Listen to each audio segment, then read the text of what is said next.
Good evening, good afternoon, or morning, or whatever it is where you are. This is the Senior Synth stream, and we're back in the new year, and I have a new computer. And I can't get the audio to work on the new computer. So I had prepared a synthesizer I would demo, and I made 20 patches or something like that I would play, and I can't play them. Yeah, technology, it's great. I hope I solved this problem during the stream or some time in 2025. Well, let's see who else we have on the stream today. Welcome, Ian. Thanks, Henrik. Hi, everybody. So this is obviously my second stream of the day, so this is quite cool, you know. So thanks for inviting me. We have. Oh, you're welcome. We have one guest, which I don't know whenever he sleeps. I think I know what you mean. Yeah, he's on every stream. But before we. He is awake, so I was about to say before we wake him up. Let's introduce another person first. This guest is from Mexico. You've met him before. His name is Kinkas. Hi, everybody. Thanks for having me. Oh, you're welcome. You're welcome. Always. So, how has your 2025 been so far? Mine? Yeah. Oh, very good. Very relaxing. Still enjoying a break with my daughters, and my son and my mom were here too, visiting. So it's been family time mostly, and selling lemonade with the girls while I play guitar outside. Cool. What's the temperature down there? What's that? What's the temperature? Oh, it's cold. Actually, some people did tell us, they're like, I should sell tea. Because I live up in the mountains in the outskirts of Mexico City. So it's a good 8 degrees colder than the rest of the city. It's minus right now, 4. About 5 degrees Celsius. So it's, not as cold as what you guys have to contend with, but it's pretty cold for us, especially considering there's no central heat. We've had it started snowing in the last couple of hours, so we're that's the first snow we've had probably since this time last year. Are you in the UK, Ian? Yes, I am. Yeah, I'm southwest of the UK. Okay. Yeah. And Henry, where are you at right now? Denmark, and we have had our first snow for nearly a year. So I guess if it's snowing, it's not that cold, right? Before earlier, it was colder, but it's not like that anymore. It's rare to get snow. But we will get a lot more tomorrow, but then it will turn over to rain, and then I don't know when we will see snow again. Perhaps next year. So, let's see before he falls asleep. Poor Andy. Yeah. Hi, Andy. You are muted. Sorry, I was making noise, so I muted myself. How's it going? I get my sleep. I take a lot of naps. Back when I was learning more of the music studio stuff from a friend that I still use to this day, we're always up super late at my little apartment that I used to live in, and I'd go to bed like 2-3 in the morning and have to work the next day. So I learned to take power naps during my lunchtime in the car. It's called a siesta. Exactly, yeah. Exactly. But So I eat at my desk right when I come back, but the whole lunch was dedicated to sleeping. and that's how I existed for many years as I was doing these late night hours and doing some other stuff. So I'm used to catching up on sleep and little naps here and there when I have to. I'm also a stream whore too, so yeah. I actually have a thing later on. This is my second one. I have a third one later today on my friend's George Romero movie podcast called Alpha Romero tonight at 7 o'clock my time. Wow. We'll talk about all kinds of shit. So yeah, That's great. It's fun. It's a lot of work, but it's fun. Yeah. Yeah. We also have to welcome all the chatters. That's quite a lot. 18 right now. Shall we mention some of them? Let's see. What do we call him? 8-Ball. Yeah, I can't say the right name he has. IIX Orb. Oh, Ixob. Yeah. Steve. That's Steve. Yeah. Is Ixob. Steve. Okay. Yeah. I usually call him 8-Ball. So, and then we have Keith from Watford. Or is his name Keith N. or is it Keith N. Watford? I think his name's Keith, and I think he lives in Watford. Yeah. I But think that's how it goes. right, I mean, Keith, I'm sure to correct us, but yeah, that was always my understanding. yeah. And then we have Wagoo. Hello. Oh, Mr. Jelly Boy. Yeah, he's everywhere too. Oh, you have to explain that one. Oh, right. Well, okay. So when I was on earlier on Ramsey's show, Wagyu called me the Jelly Master. And sorry, those people that have, because I'm sure half the audience have heard this story before. But on one of Kent Spong's pubs, I told a story about when I was signed to a management company when I was in a band. And the management company took us out with some girls who were jelly wrestlers. Nothing inappropriate happened, but Wagyu loves the fact that we went to the pub with some jelly wrestlers and they were trying to get us to go to their show, which we never, ever did. Could have been fun, I think. Well, had I not been married at the time, I might have considered it. But, and in fact, yeah. all of us were either married or we were in relationships, so none of us were interested. Okay. We also have Ian in the chat. Yeah, I'm there. You're next on the list here. So, and then Andy, of course, Synth Addict, and JJ James. I don't know if his last name is James. I don't think so, but James. And we have Matt Brown, and who else is here? Dave, Active Stripe, and Tracker Jack, TJ, and boom. I think that's those who are in the chat at the moment. Wagyu again, and half and half got half beast, and yeah. I think the Body Electric is there too, and Steve Elbows, and boom. We are close to the end. Kissing the Machine. I usually call him Kisser. And Kosh Dukai. And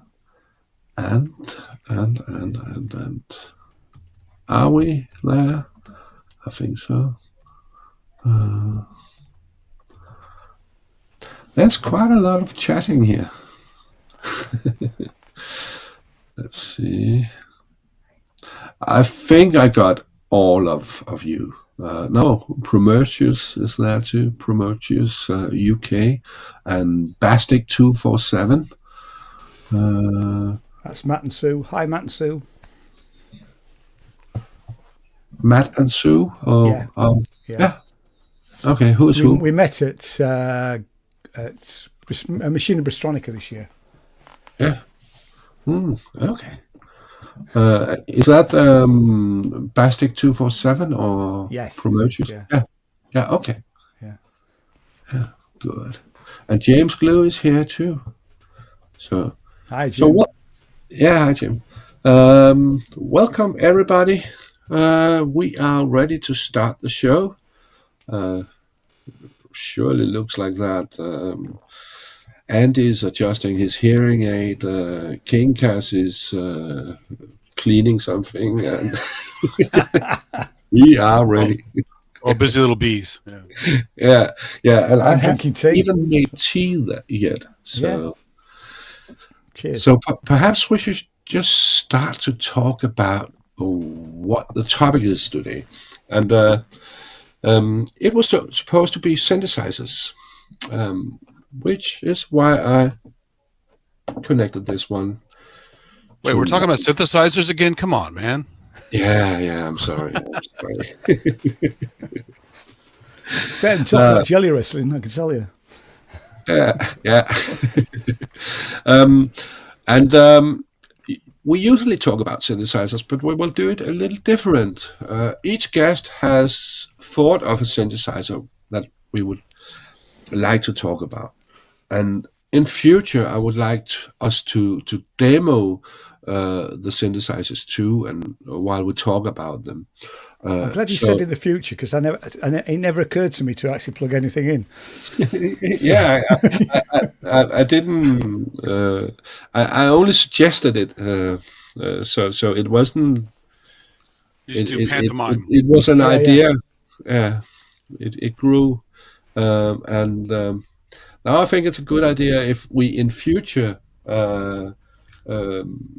demo the synthesizer we talk about. And well, mine is plugged in, so if I have to demo, I can. So.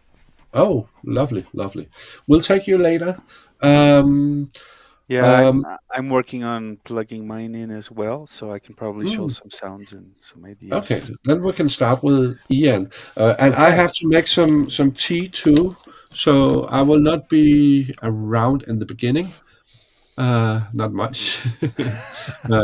So it's okay if you haven't planned anything. I will not hear it anyway. That's fair enough. Yeah. I will hear some. Steve says I should get plugging. Nah, it's not going to happen, Steve. Not live on camera. Okay, but Ian, you can. It's not like in school where you have to say everything about the synthesizer, the positives, negatives. Right. No. Just tell us why you selected the synthesizer, what you think about it, and we can jump in and say what we think. It's just a nice, cozy talk. Well, at first, I was going to choose this beast, which is, you can't probably see it from where we are, but it's the Korg 700, but it's the Korg 700 FS. Now, I was going to choose that because that was the first synthesizer I ever bought. And I thought, it's just, I mean, there is something about your first synthesizer. You know, I'm currently still selling my old one, but because I replaced it with that. And then I thought about it, and I thought, well, actually, what's the synth that shall we say, up until the last year, has gone everywhere with me? It's sort of slightly been replaced, but it's this. Oops. So my OP1. It's not a field, it's an original OP1.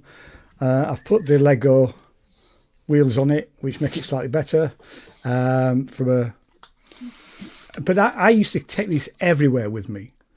So if I'm going away on holiday, this would be taken, and I would record things, and it would end up in albums and tracks, and if I didn't fall out of love with it, but certainly for the last year, I've sort of replaced it with the OPZ, which Andy knows well about. We've had a lot of conversations. Love them both; about they're that. great. Yeah. So that and that's replaced it only probably because I am still learning this, and it's a bit smaller. You know. And it doesn't have a screen, right? It doesn't have a screen. Although I always, I'll be honest with you, I always connect it to either my iPad or my phone. So okay. I do use the screen at the moment. I haven't got to that point in it where I can do it without the screen. But the OP1, I mean, I bought this. I bought it cheap. I bought it new. I think I paid 800 quid for it. That would have been retail, but I got it at trade because I was working. I had a music shop, and we sold Teenage Engineering stuff. So it was a birthday present. So my wife basically bought me this. I'll never sell it. If it goes, if it dies and I can't get it fixed, I would replace it probably with the new one. If I'm honest. The field, right? No. You have to buy the table for it at the same time, though. So, it's a bundle. Say again, you Andy. have to buy the table at the same time. It's a bundle. Oh yeah. I'd have to buy the table. And I mean, if they've got any of the Teenage Engineering beer left, although I don't drink beer, I would buy a bottle of Teenage Engineering beer. I think that was a very short-lived thing, wasn't it? The beer. I never saw that. Was that a thing? Yeah, it was for a very short period of time. I'm sure that they had Teenage Engineering beer. So I just absolutely love it. And in fact, I recently, because it's been sat up on top of my bookcase there for the last, since I moved in here, which was in the summer. Got it down about a month ago, put some headphones on, and it just sounds brilliant. It sounds great. It doesn't matter what. And I quite like the fact that, even if I didn't know anything about synthesis, I would be able to get really good sounds out of it just by twiddling. And I quite like synthesizers where you don't have to think about what you're actually doing, and it's that happy accident thing, really. I use the drum sequencing all the time in it, but I don't have to think about it. I can create a track. Yes, it has limitations, but limitations can be quite good, really. I know I can't go any more than 6 minutes if I'm recording stuff. I've not really done. I only ever plug it into a computer if I'm going to transfer stuff. I've never used it in any other way apart from just as a standalone synth, really. And it's built like a tank, So I absolutely love it, But I would replace it. I would spend the money and buy the Ox-Y. X. What's the new one called, Andy? Is it the OX? OPXY. OPXY. Yeah, I would probably replace it with that rather than the Field. Andy, your voice is thunderous. Oh, really? It's louder It's than he everyone is still else. the voice of God. I probably yelled into the thing because it was low earlier. Is it better now? It sounds fine to me, but If I get too close, that's why. I hear you. I hear you quite a bit louder than Ian. Yeah, still. Oh right. How about I turn it down a little bit? Is that better? I don't. I hear you both about the same. What the people in the chat say. So my advice is, if you've never had an OP1, buy one second hand. They're a great little. They're not like any other synthesizer. And I wouldn't like to call myself a Teenage Engineering fanboy, because I think the pricing, the price of the new stuff is, shall we say, slightly ridiculous. But considering that I bought that, I must have bought that 10, 12 years ago. Yeah, because to be fair, like at least 70% of their stuff is reasonably priced. Yeah, exactly. Yeah, it's just a few things that are crazy. People go, "Oh, the whole fucking company's a mess." It's like, come on, it's just... The new sampler is actually very reasonably priced for it. Yeah, the OPC is very. I mean, he's very, very reasonably priced, and you can get them even. I mean, I bought this second hand, 200 quid. I think it was £210. I don't know what that is in your currency, but it was £110. Yeah, it's UK pounds. That would be it's about 22 pesos to the pound. So right. I'm not that good at mental math, but and again, the only thing I did was I changed the buttons. There's a guy selling. I think he made them and sold them, but the original power button kept dropping out. It kept falling out. So I actually bought this set. They look like little bottle caps. Oh, you can probably see them. Cool. And they're great, actually. But yeah, more grippy. Yeah, actually they are. Yeah. But yeah, that's. I don't think I've got anything else to say about the OP1 unless anybody's got any particular questions. Do you use What's your it favorite as sequencer a? on it? Oh, go ahead. Sorry, go on. I was going to ask if you use it as a complete production suite to make Never full done tracks that. on. I have. I mean, if I'm away from home and I may create a track on it, a complete track with the 4 tracks, and I quite like the fact it's got the pseudo tape element to it. But that would never end up as a track. I would usually chop that up. More like a cut out sketch, bits. right? Yeah, very much so. It's great as a sketch tool. And like I say, quite a lot of things, particularly drum sequencing, have ended up on tracks that have been finished. Cool. You know, and I will save everything and put it in a folder. So I have literally a folder which is just all full of bits and pieces that I've done over the years. And then, if I'm looking for something weird, because he does weird really well, I will go and have a listen to those tracks. So I've never finished a complete track on it, and I know that odd people have done complete albums on them, but that's not something I'd necessarily want to do, I think Andy was asking you what's your favorite sequencer on it. Oh, it's got to be the 2 monkeys, and there's 2 actually. The 2 monkeys, and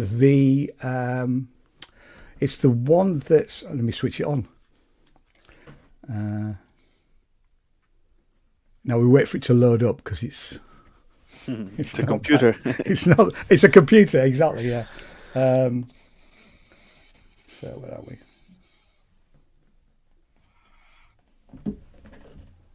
Just. We have the Tombola. We have the other one's the Tombola. Shatter. Yeah, so we've got Endless Finger. Finger's the one that with the 2 monkeys. I really like the Tombola because you can, you just press things and it bounces off and then you can change the dynamics of that, the shape. I've never really done anything like a with physics engine. Yeah, it is. It's exactly that. So you can speed it up and slow it down. I've never really done anything with the sketch. It's the Etch-a-Sketch. And to be fair, I think it would take me too long to actually do something that's quite interesting with the Etch-a-Sketch. Actually, can you hear me now? Am I working? We can. So I remember the trick I told you about the Etch-a-Sketch. You got to try it. You feed a MIDI into the box, right? And you either tap and beat with the MIDI or you hold it down, and it captures the whole MIDI stream into the piano roll. So it's the quickest way to get a piano roll into your thing without going through any kind of like conversion, copying over via USB or something like that. You just stream the MIDI right in through the piano, through the sketch, Etch-a-Sketch thing. It's very clever. Cool. Yeah. Oh, I need to give that a chance. Give that a try at some point. It's amazing. Yeah, I've only done it once or twice. That's why I forgot the exact steps, but it's easy to find how to do it. Kosh Dukai says that the Etch is almost a proper sequencer. Is the only proper sequencer? He's probably right. Yeah. Well, the step sequencer is good in it. It's just limited, right? Yeah, it is. I've used it a couple of times, but I like doing the weird stuff with it. And Endless is great too because it's just a hell of a long sequencer / arpeggio, whatever you want to call it. So. I mean, it takes a while to program the patterns for the finger for the monkeys. That can take a while. Actually, I did it first, but as I dove into it and figured out some little tricks, it's actually quite easy. Right. Yeah. It's just one of those things you have to get your head space around it. It's not as bad as Electron, but it takes a while to figure it out. But once you figure it out, it's magic. The whole box is amazing. So yeah, it's superb. I just absolutely love it. Have you had any experience with the Medieval sampler drum machine sequencer thing that they did? No. Teenage? No. Oh, I saw that, but I haven't tried it. It's a variant on the other one. What's it called? The KO? Is it the KO something? The KO 30. The KO 30. Because they have one that's the tiny, one of those handheld ones, and then they did a proper operators. Like. There's KO2 and then the KO2 Medieval. Yeah, and then it's there's the KO2 Medieval that I want to get one of them at some point. I'm not in a rush for it, and the medieval. I've got a friend who's got the original KO2, and he swears by it. I've not played with it very much, but I will buy a medieval at some point. Because to get those sounds, but I actually want a project where I need those sounds to justify it, if I'm honest. So Right. unless I see one dirt cheap in them. And it's You want kind those of, chocolate very- buttons, though. Those The chocolate are- buttons. Yeah, exactly. That's all I want to buy it for, is the smell of the chocolate buttons. They smell. Apparently they smell of Oh chocolate. my god! They're infused with chocolate, but I smelled the one at Perfect Circuit. It didn't smell like chocolate. So Yeah, Why am I surprised? It's teenage engineering after all. yeah, exactly. Yeah.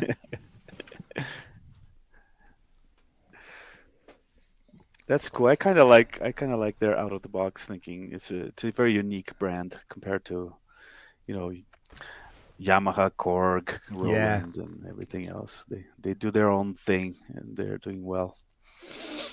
It's a design firm, I think.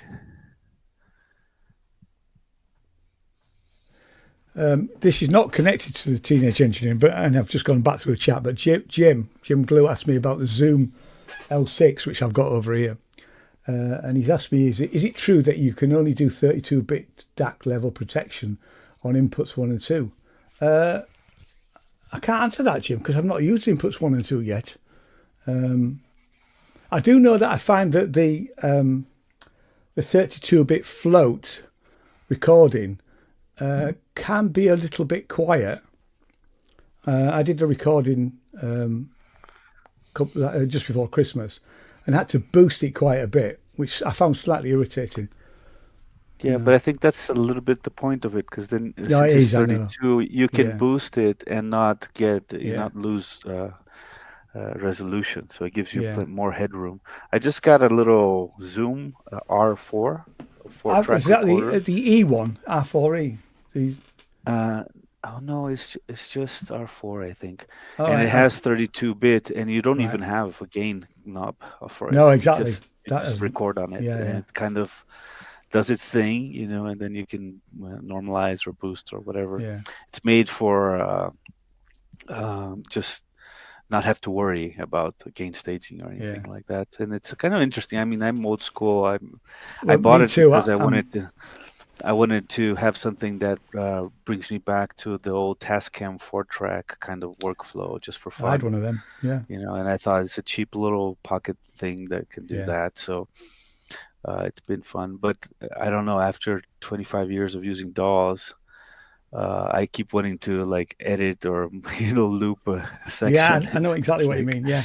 It's like, oh man, but at least I can open it up on the computer later, So it's Yeah. something that I can Yeah. carry with me to a trip and just record some ideas. Yeah. Well, I had it's probably a bigger version of yours, because I had the Zoom R16, which is obviously Okay. fairly big. And I wanted, I mean, I do a lot of the electronic open mic nights, and I'd like to record multi-track whatever I'm playing, because I'm usually improvising. Right. And I wanted just something smaller, and I don't need more than 10 tracks. So the little L6 seemed perfect when it came out. Those are And cool. it's got lots of little. I've not done anything with MIDI on it yet, but I will do at some point. But it's a good little thing. I've used it once. I went and played just before Christmas and recorded it. It did a great job, really. Yeah, there's so many fun little toys coming out each I year. know, it's the It's problem. hard to That is the problem. get that itchy finger on the buy button. Yeah. I enjoyed the R4. It's literally like pocket size. It's the size of Yeah.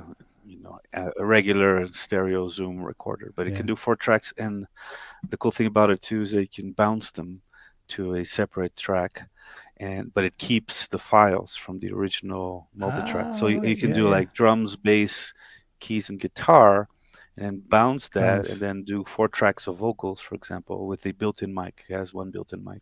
Oh. And then when you open it in your computer, you can then open I up got the multi-track of original. everything. Yeah, the original multi-tracks. That you use the bounce basically as a monitor mix, Yeah. just to continue your idea. but eventually you can open everything up on a multi-track and do proper mixing. So it's a fun sketchbook. Yeah, that's really cool. I wish I had it here with me so I could show it, but it's in the living room.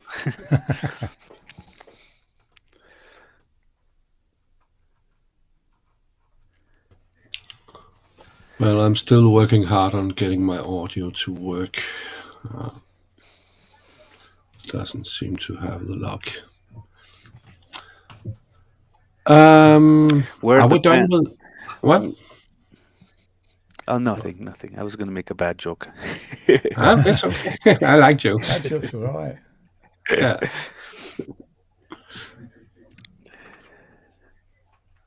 Okay. I can make a bad joke then. Next time. Go ahead.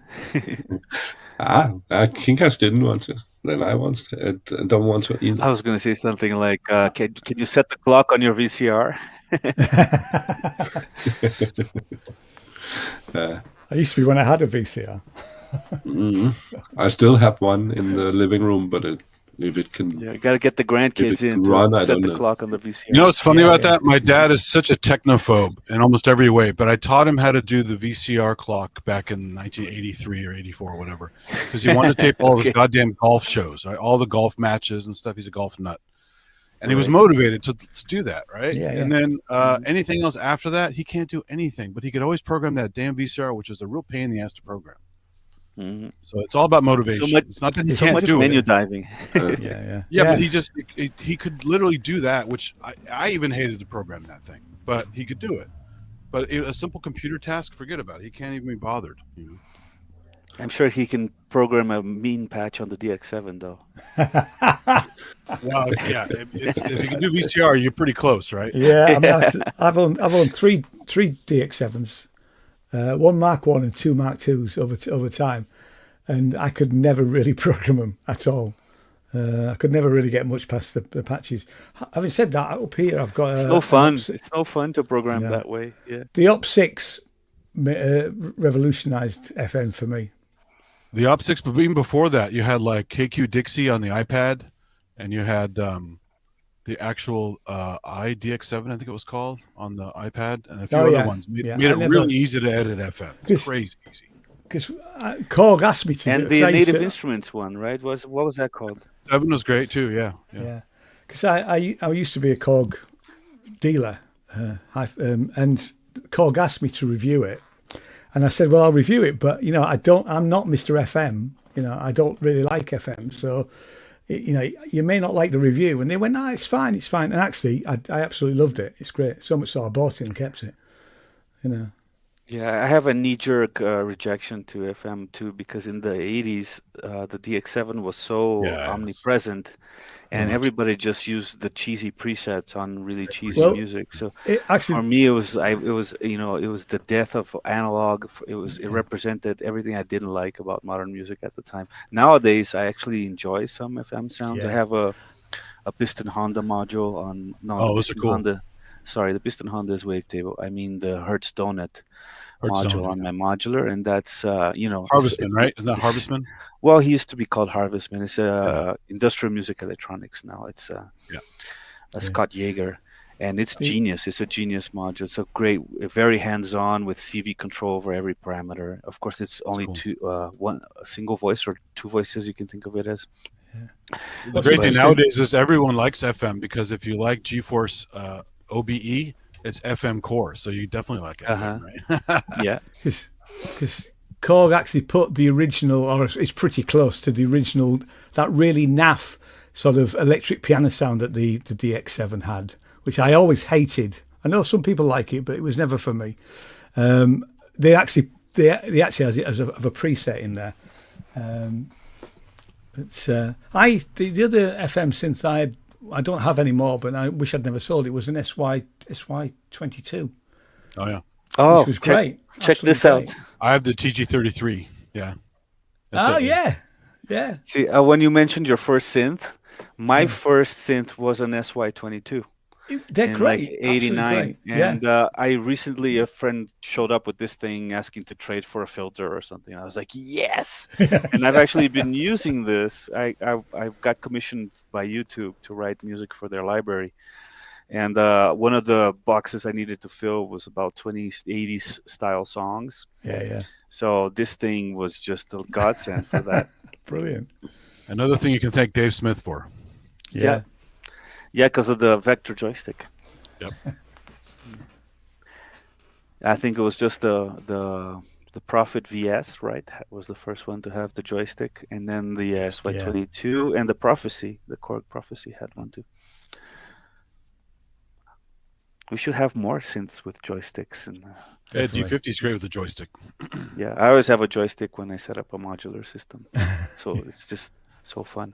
The Erica Synths black joystick has 8 seconds of recording, motion recording for each of 4 channels, so you can create your own crazy LFO. You know, I use the planar too for the same thing. It has stick recording. Yeah. Yeah, it's cool.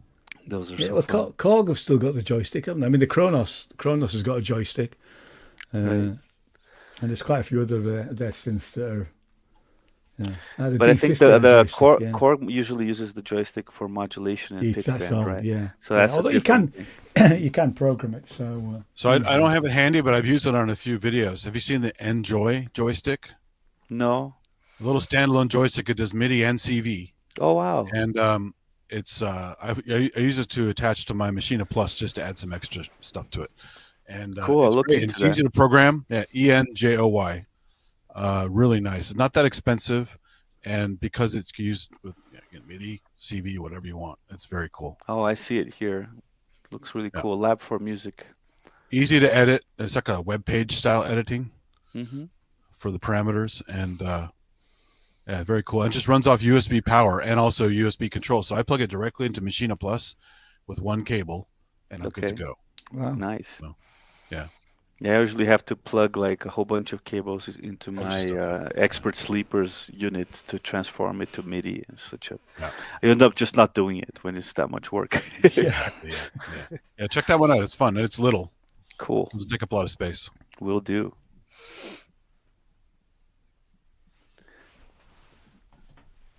All right, sing in Danish, Henrik. Yeah, can you sing I don't bossa know what nova to in say. Danish? Can we have a little Bossa Nova. There you go. Speaking of bad jokes. Okay, let's move on to the next. I can show what I was supposed to work on.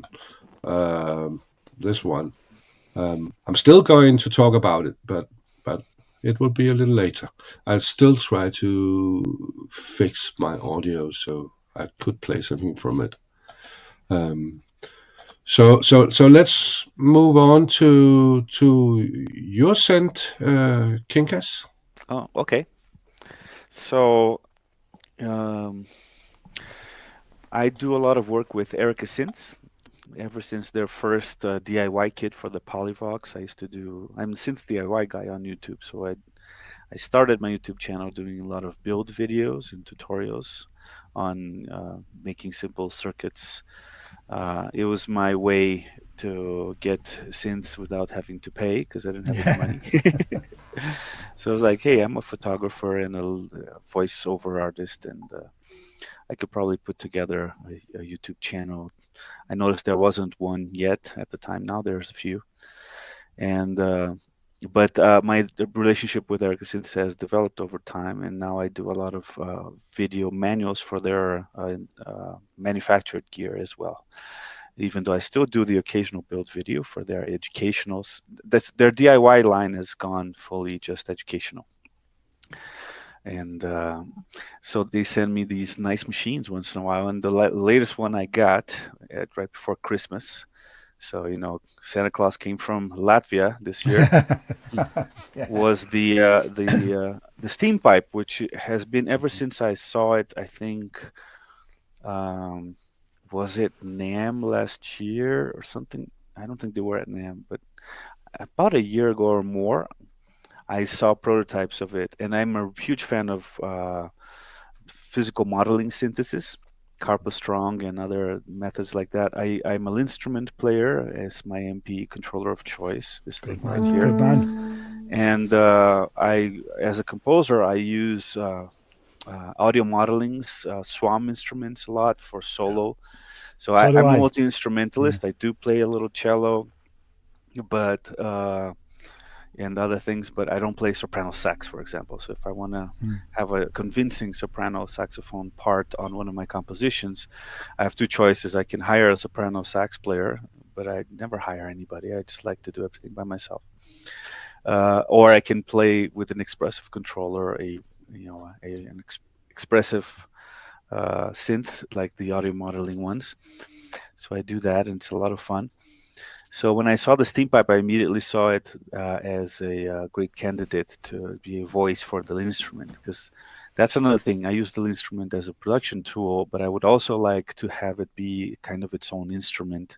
Yeah. And I've been searching for a brain for it ever since I got it, to be like my voice on the instrument. And when I saw the steam pipe, I thought it was perfect, because it has a very advanced Carpa Strong engine with a huge knobby box. So let me try to turn my computer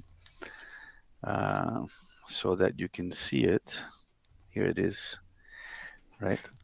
And this is the steam pipe. Now, I'm not prepared to do a full demo on it because I'm just starting to learn it. I actually printed out the manual so that I can have it on my bedside table and actually read it, because if I have it just digitally, it gets, I don't know, I'm a senior synth guy like you guys, so I like to have hardware versions of things. So the one thing that I've been able to set up already has been the MPE with the instrument, and some people are not too familiar with MPE. It's a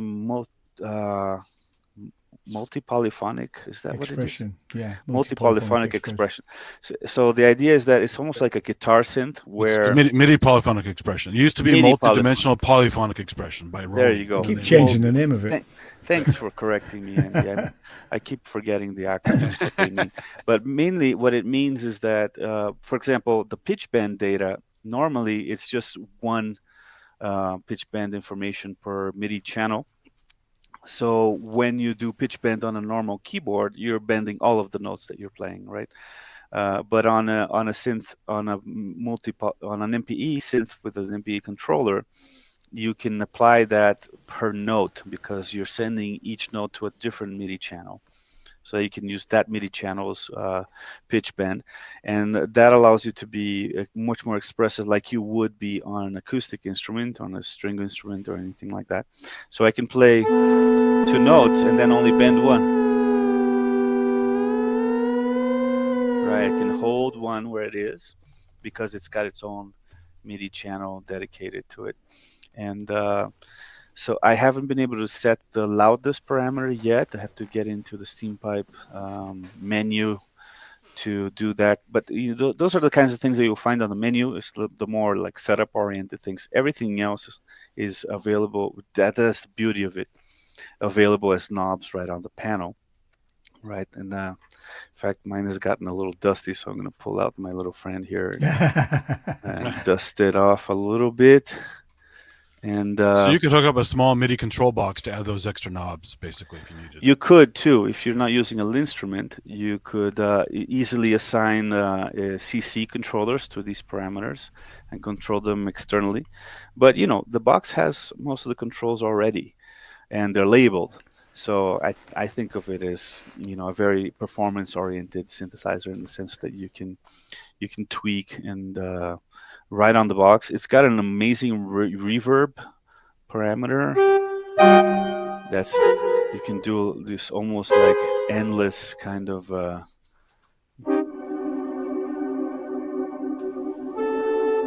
is it too soft? Let me turn up the volume a bit.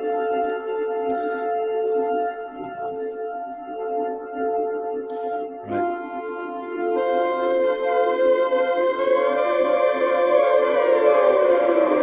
And that's the beauty of the instrument too.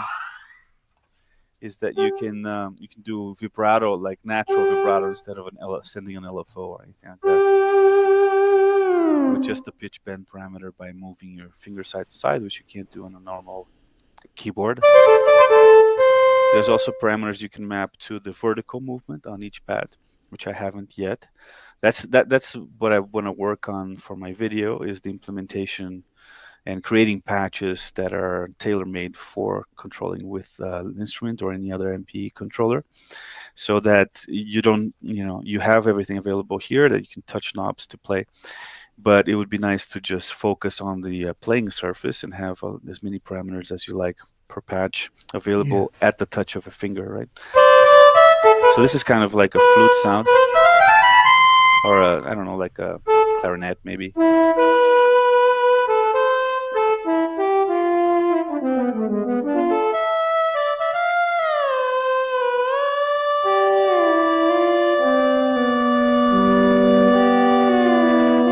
And that's what I love about the whole MP thing too, is that you'll be able to hang notes and move and slide vibrato, and also by pushing you can change timbre, the pressure. You can change timbre and volume on individual notes separately from other notes, which is also something that normally you don't get. I mean, polyphonic pressure is available on some keyboards, but most of them are just global global aftertouch.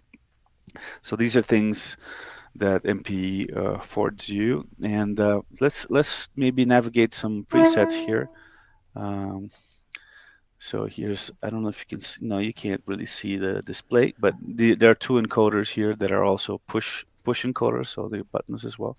So I can choose a preset and by scrolling and then push in to choose it. And this was called Espresso, and it makes no sound at all. Let me try. There we go. Flute 2, Flute 1. So the way physical modeling works with Carpo Strong is you have a section called generator here, which basically is what excites. It's the exciter. So acoustic instruments, all of them have some kind of excitation stage, right? So if you're playing a drum, striking the drumstick, striking the skin is what's exciting the sound. It's what's starting the vibration. It's not like an oscillator that's constantly vibrating and you use a VCA to let it through or not. On physical modeling, you have to actually start the vibration in some way. So with a drum, you would do it with your hands or with a stick by striking it. With a string, you would use the friction of the bow over the strings.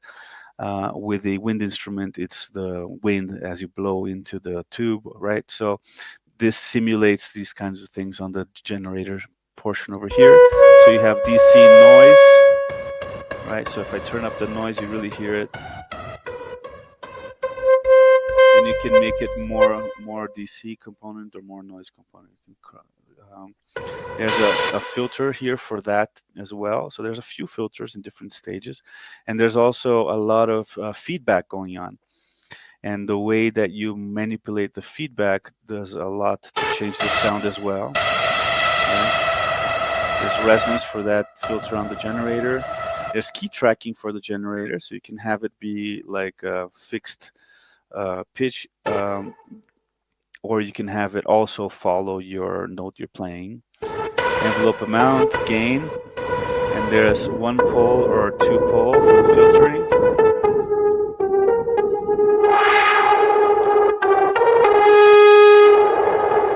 And you can easily go into very unique kinds of sounds that you wouldn't get with subtractive or any other kind of synthesis by using this thing.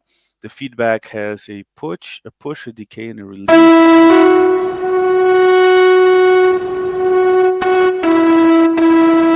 And then there's saturation. There's soft or hard saturation, and there's a symmetry control for that as well. Maybe I'm distorting a bit. Let me turn this down. Of course, I'm not getting incredible sounds right now because it does take some careful tweaking to find the sweet spots. I'm just kind of showing you the parameters that are available. And the delay box, section is what would be the body or the resonant part of the instrument, right? So a drum, as you strike it, that's the excitation, but then the resonance part comes from the size of the drum, the material it's made of, the shape of it as well. On a wind instrument, again, like how thick the tube is, if it if it has loops in it like a trumpet, what material it's made from, what the mechanism is. If it's a reed instrument, that's a different exciter than a brass, where you're using your lips to vibrate. So all of these are the kinds of things that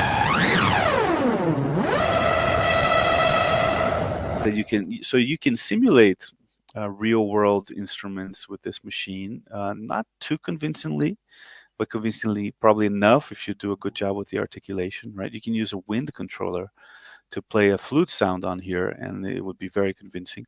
But I really think that the strength of the instrument is to go beyond that, because you can use a computer with physical modeling that's much more advanced than this to be more accurate as far if you want to simulate an existing instrument.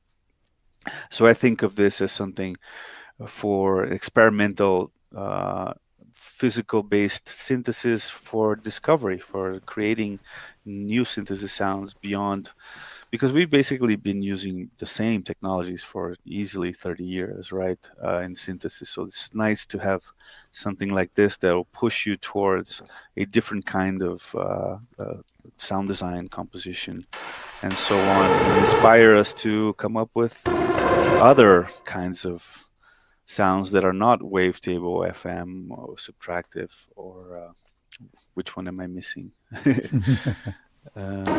So I don't know why espresso doesn't make any sounds. Maybe it needs because you also have an external input, so you can use a different source to be the exciter.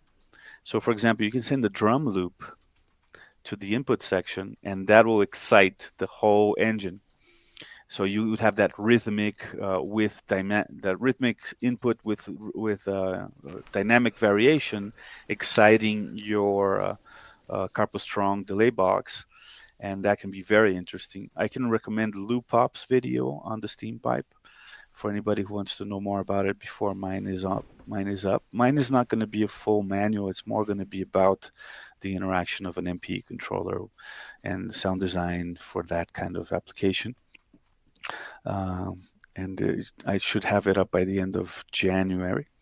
But anyway, so some of these patches won't make a sound because they're relying on the input, an external kind of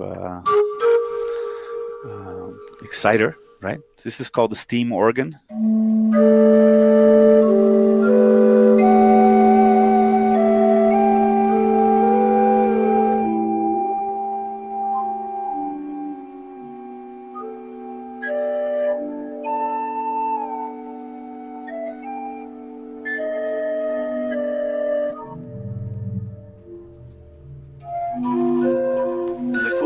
That sometimes when you hit it harder, you know how when you overblow on a wind instrument, you get a harmonic that's unintentional?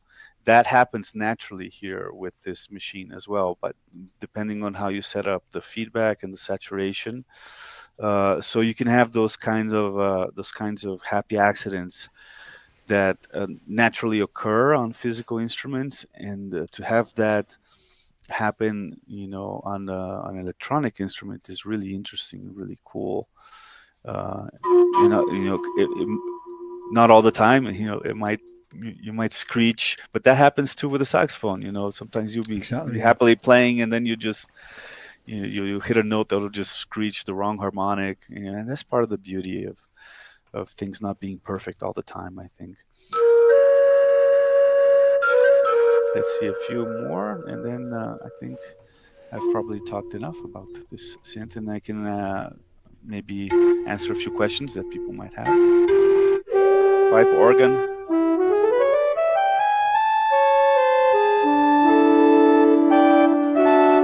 And I love it that it's 8-voice polyphonic too, because a lot of people have been using this kind of synthesis in modules for lead kinds of sounds, like the Elements module by Mutable Instruments. and the rings module is also based on some of these principles. So, we've all been using them on our modulars for a while for like single lines, but then to have 8 voice polyphonic with all of these parameters available, it's just really exciting for me, really interesting. And, I don't know, I think I was getting a little burnt out and tired of the variations on the older styles of synthesis. So to have something like this that can be so effectively paired with my MPE controller just seemed like, it's getting me closer to finding a voice that I can consider original in my own in synthesis. Even though I've been mostly focusing on my bass playing again, I think it's something that I've always been looking for. It's kind of my own unique voice as a synthesist. So this thing gets me closer. Any questions about the steam pipe? I was going to ask, since you had it just for a short time, it's hard to tell, I guess, but anything you wish it had, or something that does maybe not as well as you had hoped? Not yet. I really need to dive in more. Since it's been Christmas and stuff and family coming in, I haven't been able to focus my attention on it. In fact, it's been kind of like causing anxiety because I see it, I look at it, and I want to dive in, and then one of my girls comes in, take me to Six Flags, and I'm like, okay.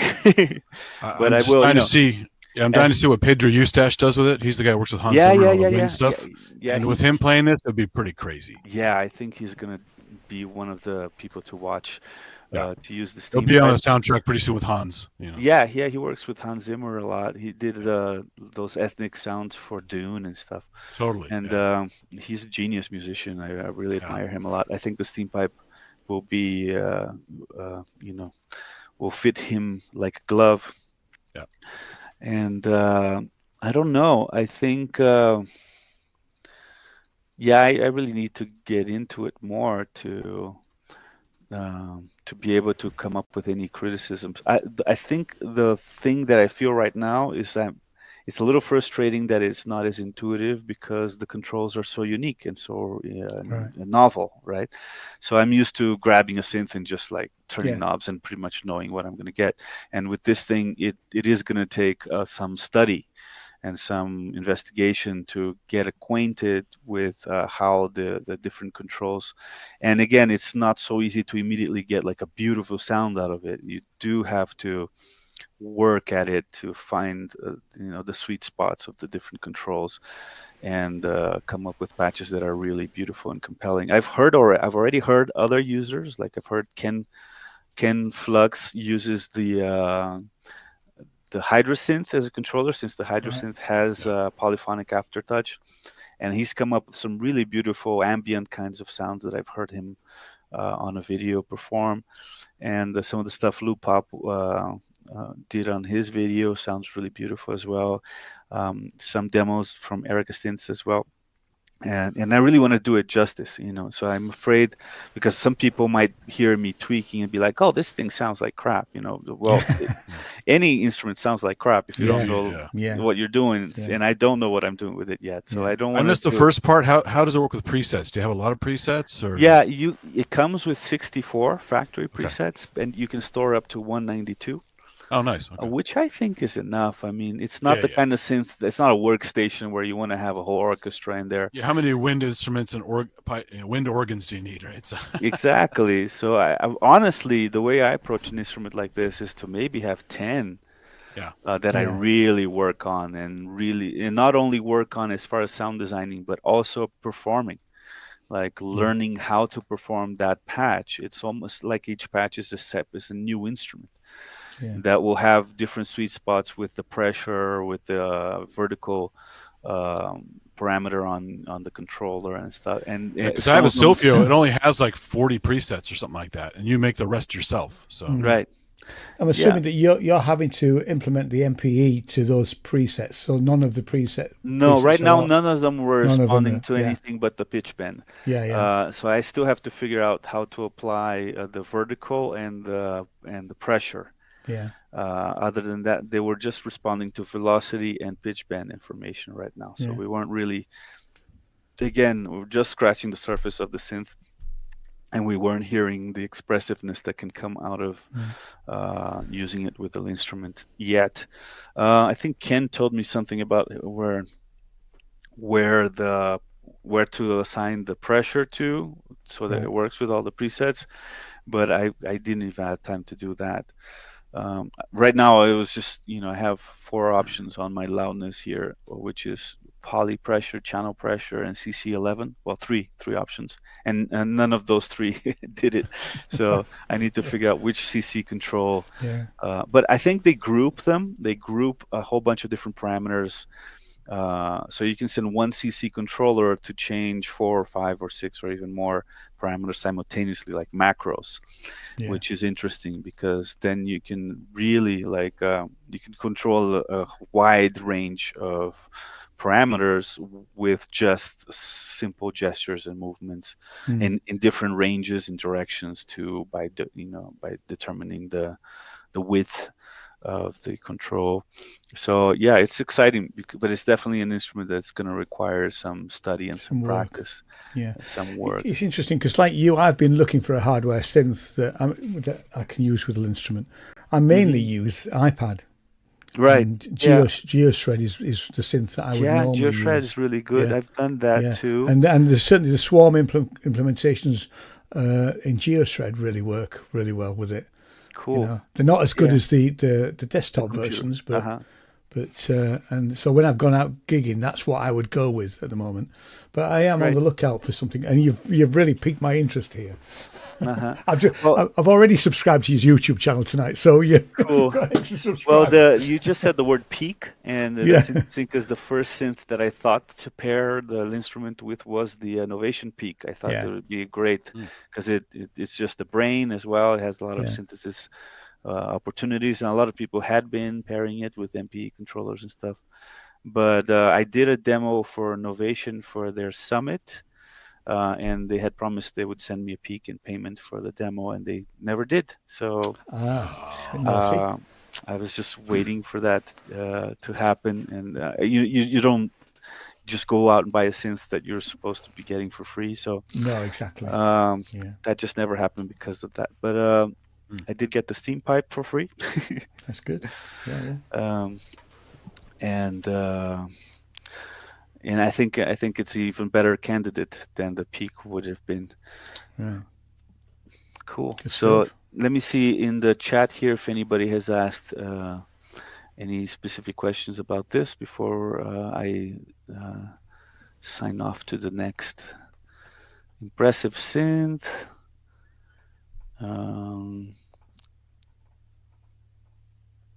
Let's see. Easy to operate, one knob per function, almost true. On the steam pipe, it's almost. I mean, each knob has one function only, so you don't get confused in that sense. But there are some functions that are not available as knobs that you do have to go into menu, but not many. Most of the sound design options are indeed their own knobs, which is, and some people have been saying, oh, but this is not as good as the old Yamaha rack mount things that were used for wind controller players, and that was already physical modeling back in the 90s or whatnot. And I think, well, sure, but in fact, somebody on Facebook said, oh, they just put a bunch of knobs on an old Yamaha idea. Like, well, but that's exactly what's cool about this, because the old Yamaha shit, we were just talking about the DX7. It's not conducive to creative sound design. Absolutely, because you have to have almost like a accountant mentality to go in there and incrementally change things by just one menu item with one fader at a time. So that's the beauty of maybe the parameters are not so unique. I mean, they're fairly new and unique compared to other synthesis methods. But I think that really what makes it so interesting is the fact that it's so hands-on. So one knob per function, pretty much 99% true on this machine. Have you seen Wagoo's comment about you're mostly playing via MP monophonic lines? How does it do with chords? Well, I did play some chords just Yeah. now. You did the steam organ, right? Wasn't that? Yeah, that Yeah, was yeah, I once, did. I did play some polyphonic stuff, and even tried to like move Mm. some notes while keeping others. So it does really well. I think it sounds, and in fact, that's what prompted my comment about the fact that it's 8-voice polyphonic and how Mm. cool that is, because it does allow you to go into more chordal, more harmonic stuff. In fact, I want to look into microtonality with it as well. All right, yeah. Because I do have the ear of the manufacturer. If they haven't implemented that yet, I might bug them about maybe implementing some Scala retuning possibilities to use that'd it be with wild, yeah. microtonal That'd be music. great. Yeah, because I Yeah. think this would, as novel as it is, I think it should be also capable of more experimental kinds of Well, also tuning world systems. music. I mean, there are other scales that are just off the charts. Yes. Yeah. So I think that would be really interesting, especially since it's got this wind instrument kind of feel. If you can do like Arabic kind of tuning systems with it, that would be super interesting. It does have 8 LFOs that are assignable to any parameter that exists. So there's that no force tuning as it is right now. It's just a standard. it's just Western chromatic. tuning? Yeah, it's Yeah, just okay, right. it just responds to MIDI as you would expect. But I'll look into if there, because I've been studying microtonality since college back in the 90s, and it's definitely something that I think that synthesizers in general are like the perfect medium for that. You ever try one of those HPI controllers? Those things are wild.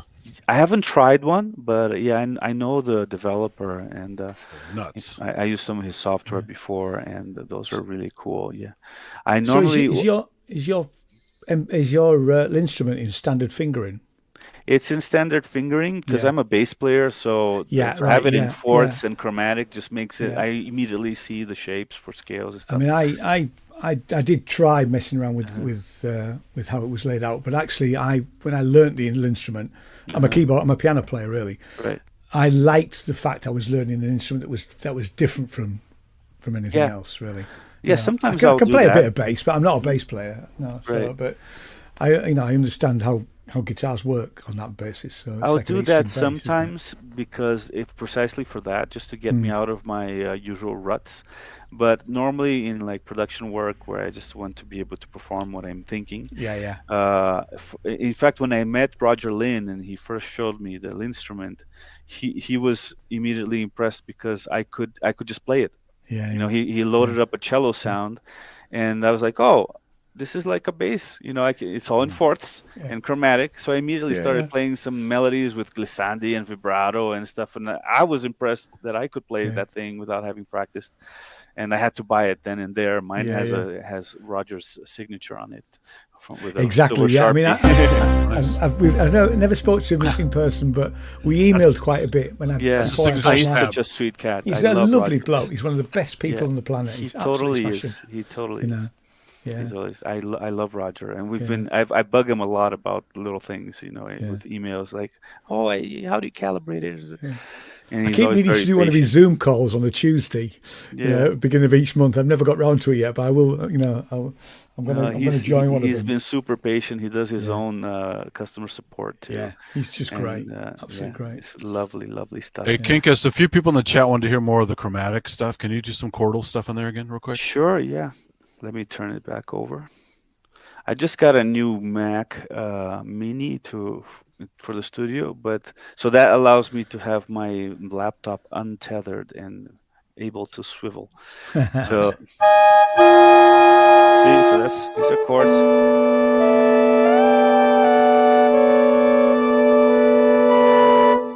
I think I'm distorting a bit. Let me turn it down. A little bit more reverb, perhaps.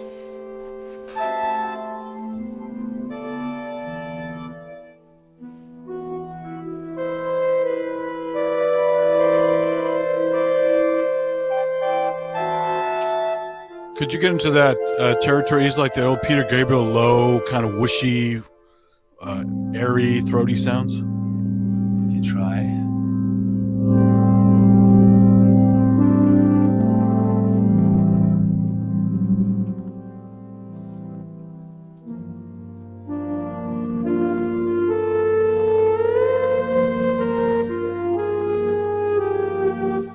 So that's the beauty of it, right? You can hold the chord, and then you can have a top line that you and do glissandi and vibrato on it, and it doesn't affect the rest of it. Super nice. So this is just one. And this is the pipe organ. Let me find a different metal wind. What does this sound like?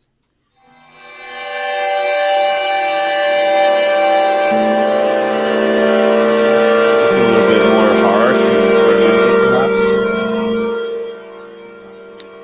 One thing, Kinkas. Yes. I would like you to check your settings under audio.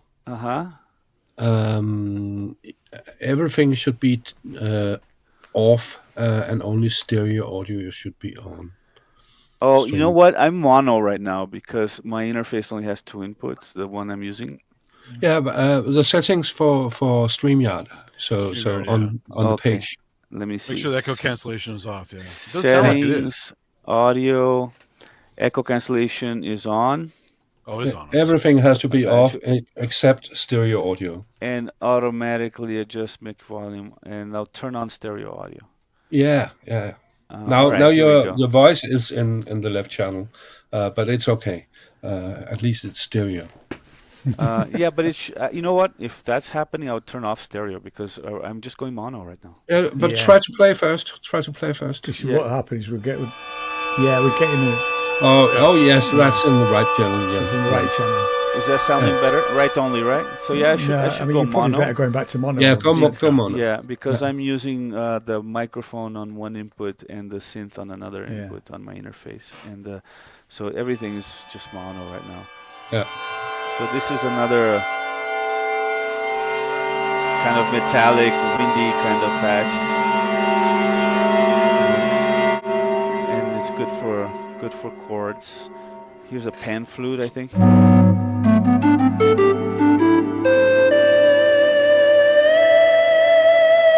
It could be Zamfir now. What's that? Zamfir, the pan flute guy. Remember the Zamfir? Yeah. That was the name of the patch on the Corgam 1, I think. Oh, really? That's cool.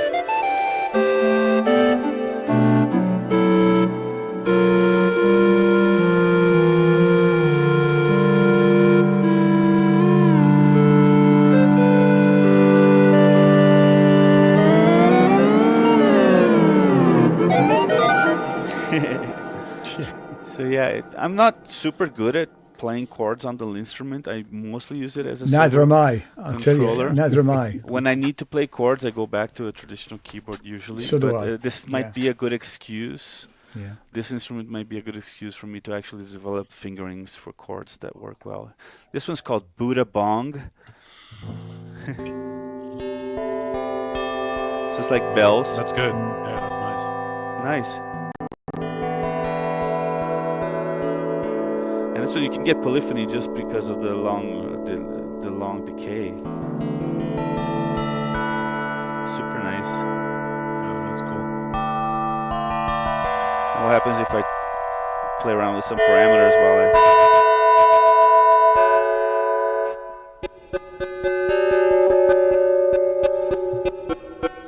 I think the output on this thing definitely needs a limiter because it gets wild at times, right? Yeah. But yeah, no, when I program my actually I need to do this.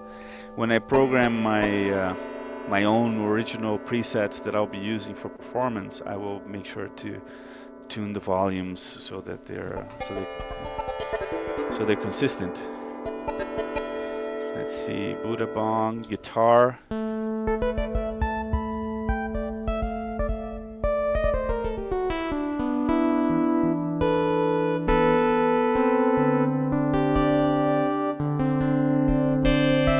Have you ever tried strumming with the instrument? Does it work any well? Sure. It's not great. Well, I found it's not great.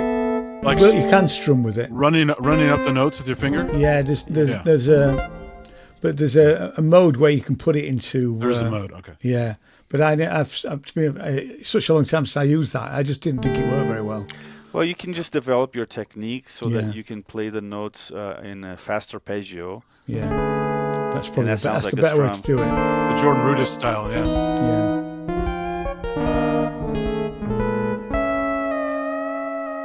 You can already be kind of microtonal in the sense that you can make it into a fretless instrument. So if I take pitch quantize off on the instrument,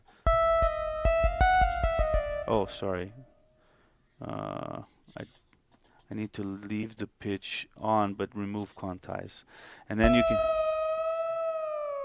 can play like a fretless instrument, like a violin, and then you can get really out of tune with it. Yeah. It's underwater. Yeah. And that can be really cool, but of course it's much more difficult, practically impossible to play polyphonically. This one's called wood, like a marimba kind of a thing. Yeah, that's cool. That sounds good.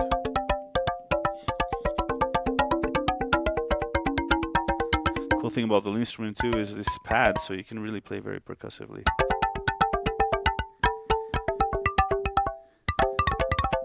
That kind of strumming. Is velocity changing the timbre that much? It does. Yeah, that's cool. Can do. Yeah, you're getting more like a brighter sound when you play louder. You can turn the octave down a bit for more some lower sounds. Yeah,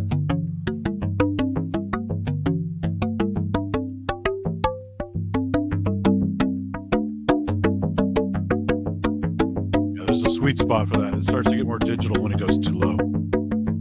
Right, and I can change the instrument sensitivity too to kind of match my playing style, and that will change according to the patches. So let me see, another is marimba.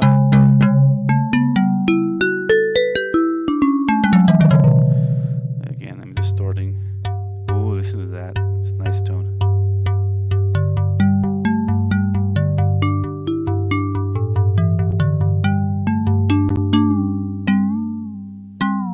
And you can do something you can't do on a real marimba, which is bend the notes. Right. That would be, I think you would break the marimba if you tried to bend it. Yeah, exactly. And I actually have a physical marimba here in my studio. Oh, that's nice. Yeah, marimba, it's over there covered by a green cloth. I had to do music for a Netflix show that was set in Chiapas, Mexico, and they traditionally use a lot of marimba in that. Yeah, I was in Mérida, the town of Mérida. Yeah, and they had marimba players out there. It was really cool. Yeah, it's very common. In street corners, you see like two guys playing the same large marimba, and they have membranes that vibrate, so it's almost like a natural overdrive on the marimba, just to project it more. I actually removed those from mine because I wanted to get a more traditional sound.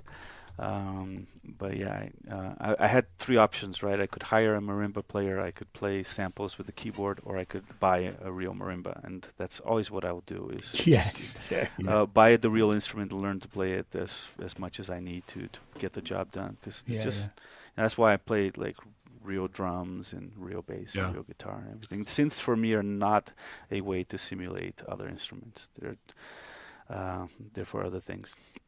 Anyway, I think I can be done with my presentation, so we can move on. That's cool. Yeah, well, it's great. Thank you. Thank you. Yeah, that's good. You are going to cost me my wallet. My wallet will be empty, I'm sure, because it's looking very positive. But I do need to play it with an instrument. I'm probably going to have to end up taking my instrument to a synth show here in the UK and actually just asking me if I can plug it in, and I wouldn't want to do it and spend. He said there are £1,000 here, so I'm sure they'll let you bring your instrument. Yeah, I'm sure. To test I'd go to the Erica Synth stand. Cool. Yeah, and suddenly look at marimbas as well, right? So. Oh yeah, well, yeah. I've got marimbas are expensive, and I'm lucky I live in Mexico because here you can get them made by a family that's been doing it for 200 years, and it's fairly cheap. And it costs like. What kind of wood do they use? Oh, I don't remember what wood they use. Okay. They told me when I first bought it. Yeah. But I paid like a little over $1,000 for this marimba. It's 3-octave marimba.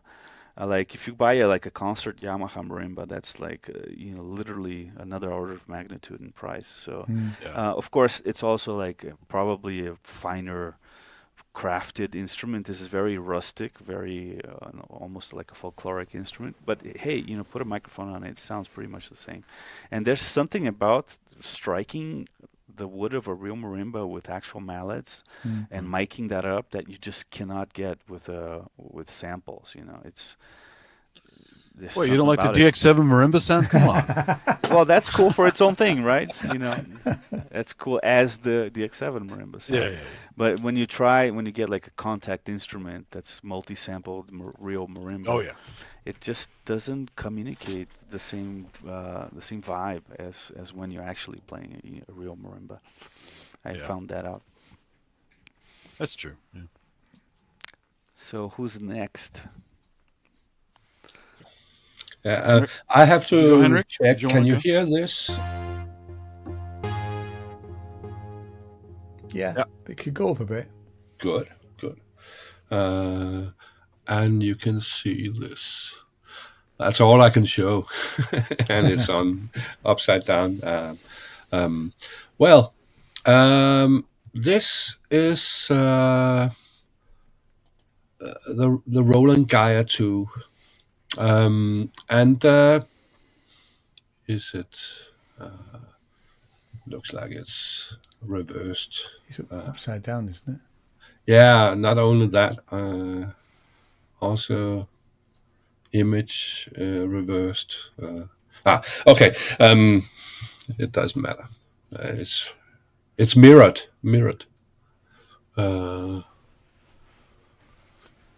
Yeah. Well, this is a cheap synthesizer, the Roland Gaia 2. I've had it for more than half a year, perhaps a year. But I've only played it one day, and I was disappointed. But I decided to try it again and give it a chance, and I really like it now. It can do more than I thought at first, and it can sound better, much better than what I thought at first. Let's go through some patches I've made, and it's it's not advanced. It's only a few days I've played it, but it's been fun doing these patches. Is it too loud? Sounds good to me. Okay, good. Let's go up.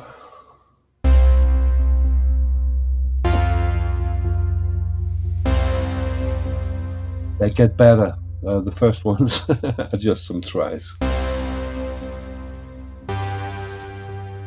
Something which always annoyed me about Roland synthesizers is that there's a top where it's too controlled. It's very difficult to make dirty sounds. Everything is fine when you play it on a Roland, and that annoys me. And yes, I use a hearing aid, and I have really tried all settings. But I had the same feeling 20 years and 30 years ago about Roland. It's a great sound, but there's something about the top I don't like. Something's missing, which is not missing on other synths. Let's move on.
notice that I change patch before I end the sound. The sound continues. So the old patch continues till I start playing something new. It actually continues as long as I hold the keys that I started to hold before I changed the patch. Every synth should do that. Yes, every synth should.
So that's some patches I worked on.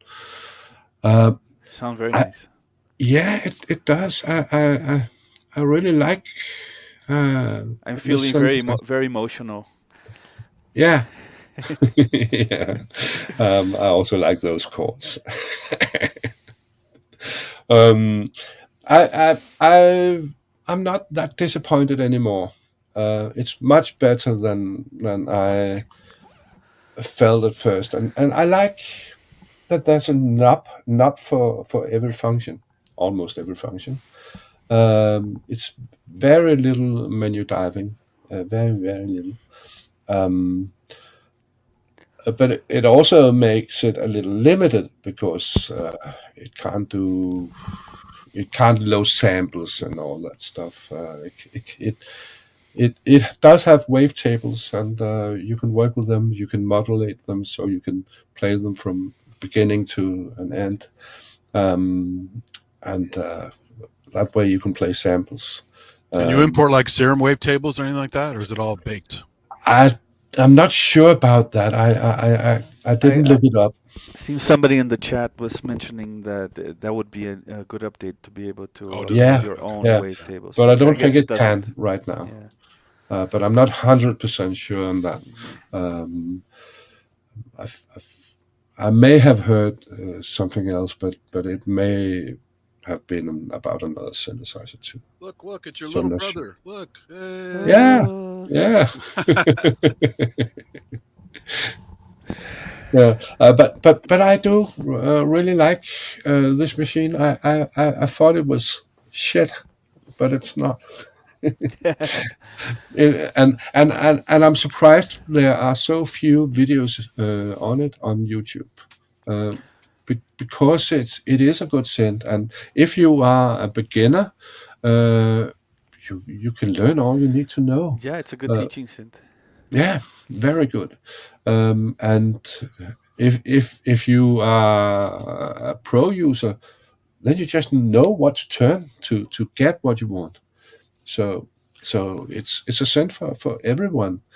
I'll admit, I tried one at Guitar Center when they first came out, and I like the fact that it had a lot of control surface and updates to this old one as far as features. But although presets aren't the best way to judge something, I only had about 20 minutes to play with it. So I did a few tweaks on top of the presets, and I wasn't that happy with it. Your presets sound really good, but it sounded a little the factory presets made it sound a little cold to me, not very interesting. Yeah. So standard Roland sound. Yeah. Yeah. So That's a Yeah, problem with so many synths. People get turned off of things that have great potential because the factory presets aren't that good. exactly. yeah. And if you have Companies limited time, that's all you hear. So Yeah, I think the companies should pay more attention and be prioritize the preset Access was design smart. The more. virus preset sounded great out of the box. Yeah. Just like, whoa, this thing's amazing. I Yeah. agree. It's. I think it's also a problem about some Japanese synths that they want patches. That's the companies want patches that sounds like the previous synths instead of Right. evolving. That's typical Japanese, I think. It's a feeling I have Well, exactly about. a lot of people when they buy a synth, they want to make sure they can still get those sounds that they need for Yeah, their gig or whatever. So that Yeah. makes certain sense. yeah, that's But true. Yeah, you should always also have like the more innovative stuff. yeah, evolution. Oh, Yeah. So the synth is clearly capable. yeah. It's just, yeah, it's. Talking didn't have about money for teaching another one synths, anyway, did I show you guys this thing last time? Oh, you got the That's big a one. bullfrog. Look at that. Yeah, it's giant. That's crazy. It's Anyway, massive. Yeah, I did a whole series of videos on my wife, aimed at teachers how to my use wife it. would kill me Yeah. if I got such a big one. I had this in the living room for a while, right in front of the fireplace, and she was like, "I would like to put a fire on at some point." That one, that synth, the color scheme and the size reminds me of that. Was it the Ectol polymorph or something like that? Remember that one? No, Is it polymorph? not I can't remember the name of it. It's one of those ones Dave Spears was always talking about, Okay. and he didn't like it, so he sold it to Robbie Bronneman, I think. Ah, But it's It kind of super looks rare. similar to Hendrix synth right now, the whitish off-white color, and oh no, Yeah. Polygamist. That's it. Yeah. It was called the Polygamist.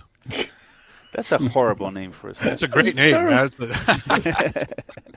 I have to do a comparison between this one and the Cork synths, the Wave State, the OP6, and so on. This keyboard is much better. To me, it's too sensitive, but I can turn it down. It's much better. The build is, though it looks like Cork, it doesn't feel like Cork. Okay. It's not that I hate Cork, but I hate that's Raspberry Pi series. Not because yeah. of the sound. The sound is great, but the feeling when you touch the machine, The Op6 keyboard is okay. It's not great. no. And it's the same with the Wave State and the whole series are like that because they're obviously all the same. Yeah. So- I feel turned off when Yeah. I sit with those keyboards. I don't have the same feeling here. Do you think This feels like does it feel to you like you're playing on a soft synth with a controller, even though it is a dedicated synthesizer? Because of the fact that it has it a doesn't. Raspberry Pi inside No, it doesn't feel that way. It does with with the the Corks. Cork series. Yeah, I would say that he does it with a cog. Yeah, I'd agree with you. Yeah. And now you mentioned controller. You could use this one as a controller. In your DAW, you can set up everything for your VST or whatever you are using, and you could control it with the keyboard. Wagyu is pointing out that it doesn't matter now because there are glorious 19-inch rack modules for the Wave Yeah. State, the Mod Wave, and the OP6. That's true, but that's also much more pricey than this one. Yeah, Oh, really? they've put the prices up. Yeah. So without a keyboard, it's more expensive? That's weird. Well, I know they've done Mark II versions of some of them, haven't they? Okay. You know. But Curious, I put the Polygamist in the chat. You guys want to see what it looks like? It's very colorful, super rare synth. Oh, I see. yeah, I'll try to find it. Oh, that's weird. I can't hit the link. I'm gonna have to Oh, wow. copy and paste it. That's I I like the can- color scheme. That's a bit weird. Should be Yeah. able to do it. It's super rare. They only made so many of them, and they're almost impossible to find these days. Yeah. Oh wow. Okay. Yeah, I can see the resemblance now. It's Yeah. much more Sounds like the dense. whole That's family, for sure. yeah. It's a crazy synth, and it's very, very digital. But if the- you don't the like bo- that, you'll hate it. The Bullfrog has a lot of empty space. You know, it's giant knobs, a lot of empty space. It's just Oh, yeah. like Oh, a blown up. That one has those really giant knobs. It's insane how big those knobs are. Yeah, you almost have to turn them with two hands. It's like- Yeah, right. It's like the scene in Metropolis where the guy's like, you know, the wheel.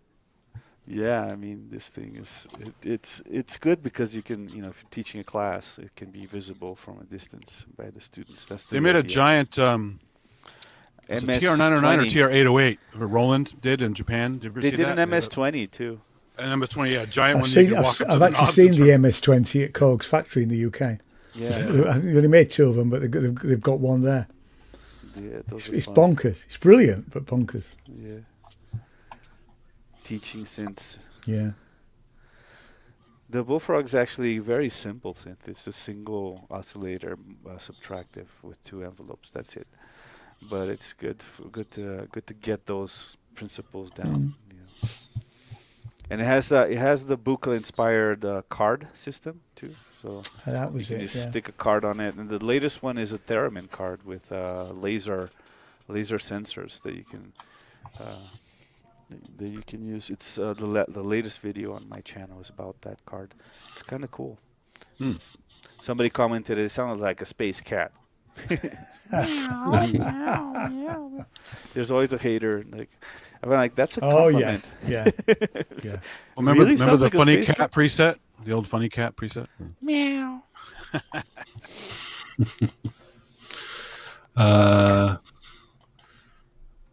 I'm trying to. Damn. I'm a bit tired of Mac. All those. Are you sure? Do you want to allow this? Why? And exactly, especially the clicking. You have to click 10 times on things sometimes.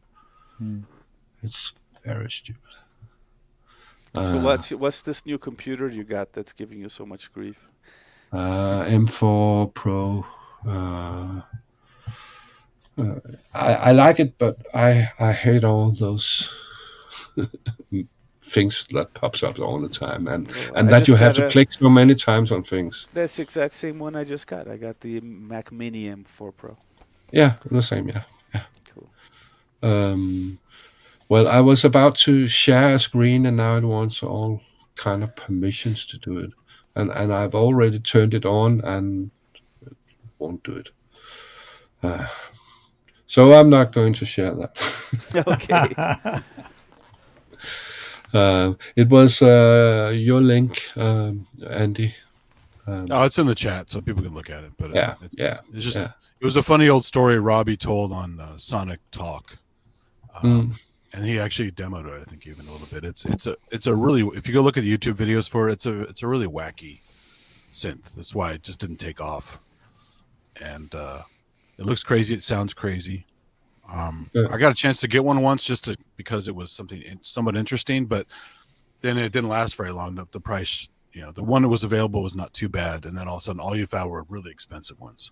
Wacky synths are a bit of a gamble. They can be, Yeah, can be, completely like the OP6, the OP1, right? That's kind of a wacky synth. It's a wacky synth. And yeah. it became initially it is wildly until you popular, use yeah. it, and then you realize, oh, it's actually pretty basic. It's not too crazy. But the best thing, the wacky thing about the OPs is all the sequencers and the modulation. Cool. That's where it gets wacky. The synth itself and samples are pretty basic. But What's another wacky synth that's been successful? Let me think. Some of the, what's that manufacturer from Greece that has these great DX7. touch- you're talking about the guys who make the Erebus and stuff. Yeah, those Yeah. are wacky and popular and successful.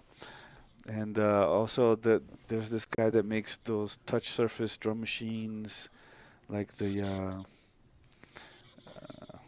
oh man, I keep forgetting the name.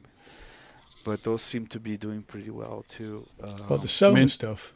I mean, the Soma Pulsar Soma, that's 23. right. Soma. Summer Labs, yeah, Pulsar. it's pretty crazy. That's the one I've I been mean, thinking yeah, of. yeah. It's Lara And 8 up there. They're out there.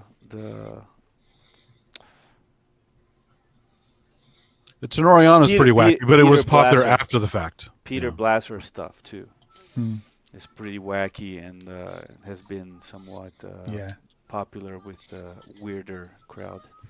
I love the Lara 8. The Lara 8 is great. Yeah. And the Pulsar 23, I'm still. Well, I need to find more time for it. Really, it's in a bag under there. Oh, you have it? Mm, Oh, wow. yeah. I'd love to go. They're just too expensive. I have a It's kit very to build expensive. it. I have a PCB to build one, but I can't be bothered to source parts, to sit in front of a Mauser screen for hours, Yeah. like clicking little boxes. I got so used to the manufacturer sending me full kits where I just open a bag and everything's in there.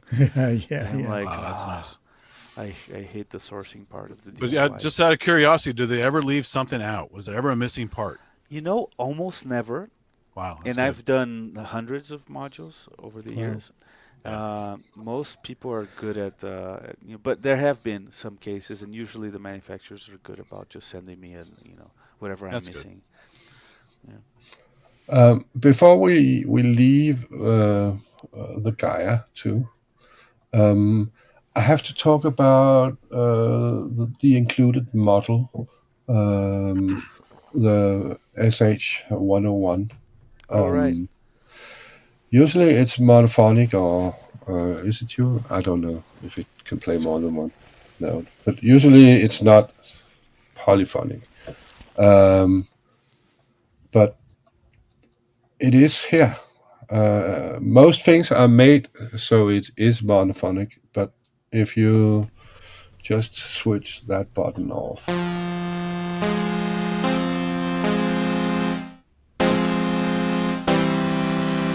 then it's polyphonic. So that's a nice thing. So it has a built-in model of an SH101. Yes, you can also get the 106 and Jupiter With the Roland Cloud thing, right? 6, I think. So they or kept up with that idea from back in the. Yeah. What was Yeah. that series of synths and drum machines they made like a few years ago? That when they started this idea. Oh, the of IRA? The IRA stuff. line? That's Yeah. right. Yeah. Where you could load a whole synthesizer. Plug-outs, soul- yeah. Plug-outs. That's the one. Yeah. This is I can't remember what it's called, but it's not the same as on the Model 8. Is it called Model 8? System 8. System 8. System 8. Yeah, System 8. It's not ACB. It's the other. Zencore? Yeah. Yeah. But it sounds great. It does. So. Cool. Yeah. ACB is that much sweeter. You don't need ACB for everything, but it would be nice if they could do more ACB because it really does sound really nice. I don't know what the difference is, except that it's another way Well, to. they simulate the actual circuit behavior with ACB. Because they used inferior chips in some of the boutiques and stuff, they could only get the 4-note polyphony out of stuff. Yeah, it's much more processing intensive to simulate the actual circuit. Okay. Whereas Yes. I have the knockoff of the JX8P, and it uses the Zencore thing, and it has tons of polyphony. But it just doesn't, if you hear a proper comparison head to head, it doesn't have those imperfections. Yeah, and it's not as fat, warm, whatever all the bullshit terms you want to use for it.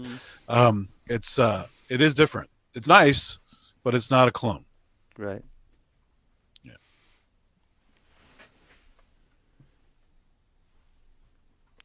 Gaia 2 is in stock Zencore. It's a Zencore code fork that's then customized to the Gaia 2. Oh, okay. Thanks, Wagyu. But it's the same basic tech, though, right? I mean, it's from the same code base.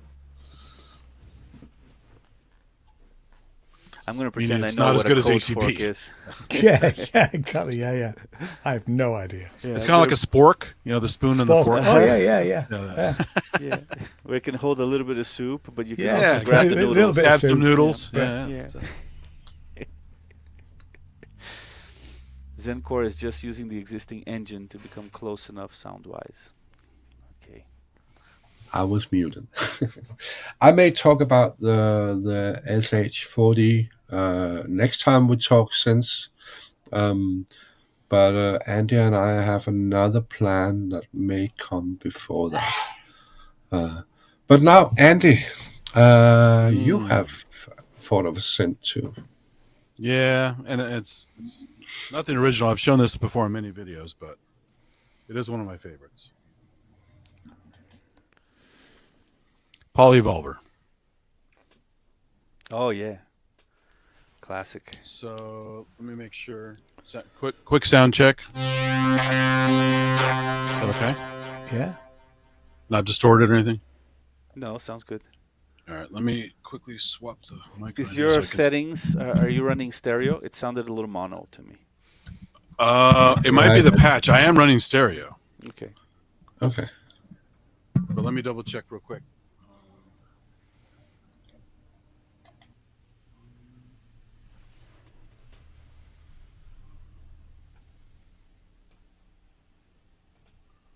I think I needed to toggle it. Now it should be better. Let's see.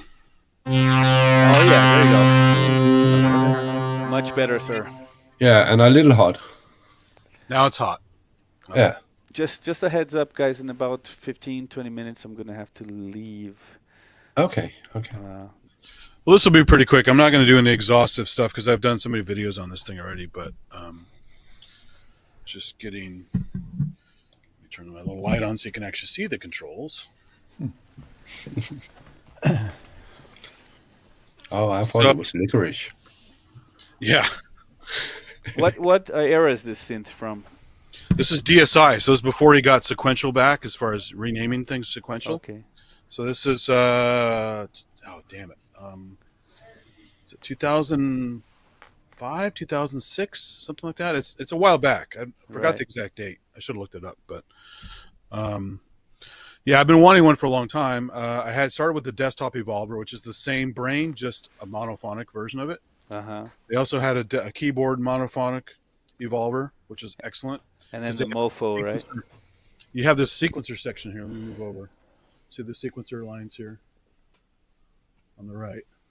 I got cables in the way, sorry. But essentially what you have here is so you have your oscillator section here, your filtering section here, various modifications to envelopes and stuff. You have a cool distortion circuit. You have a thing called output hack, which is like replugging the mini Moog into itself. Yeah. So the workflow is very, you can see it right here. Boom, boom. It's just left to right workflow. Very, very nice. Has the light up mod wheels, like on a mini Moog Voyager. And there's just various other controls here and there. Little preset section. What's cool too is while you're playing it, just like on some of the DSi stuff, you can see the 4-voice toggling. Cool. Okay. So when you're doing some really busy patches, they're blinking like crazy, like an arpeggiator patch or something. Move that thing out of the way. There we go. So I'll just go through a couple presets here. It's got great aftertouch performance. It goes from it's like 2 oscillators of digital, 2 oscillators of analog. So that's where the four different voice things come from, and then, so you get 4-voice polyphony out of that.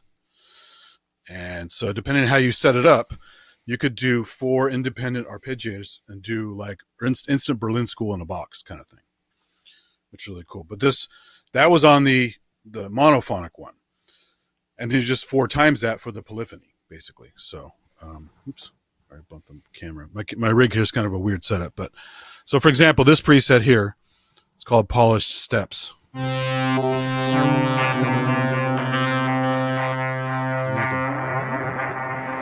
Play with the modulation a little bit, get all weird. invoke the aftertouch. There's some cool kind of a dirge going here. I can play with the output pack. A little more nasty in the output pack.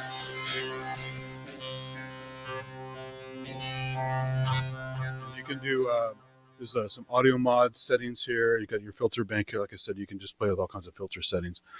But it's just it's very menu divey when you get all crazy with the settings. But there's tons of immediacy with the knobbage on the top. And let's just go through a couple more presets here. The knobbage. Yeah, it's got lots of knobbage. Sounds like cleavage. Yeah. Kind of. Let's see what this one is. So, not afraid of noise on this one.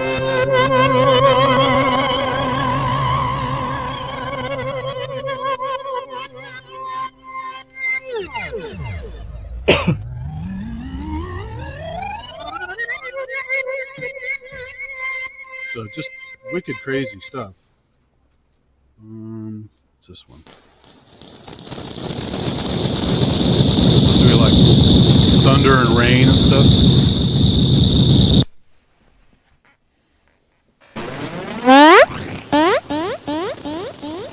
Yeah, that's crazy. It's very buka sounding. Right on.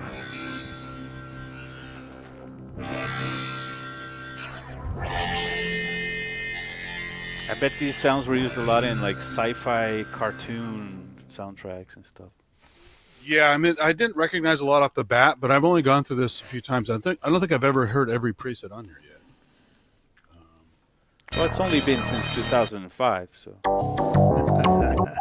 Exactly.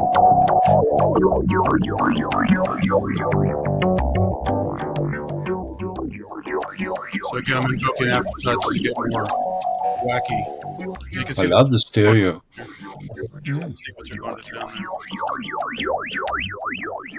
If I add more notes, you'll start seeing the voices kick in.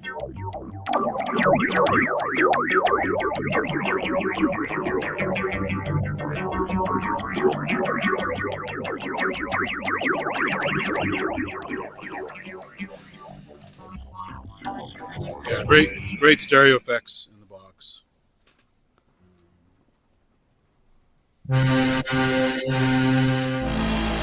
Is this a hybrid synth or is it fully digital? Yeah, 2 digital, two analog oscillators. Okay.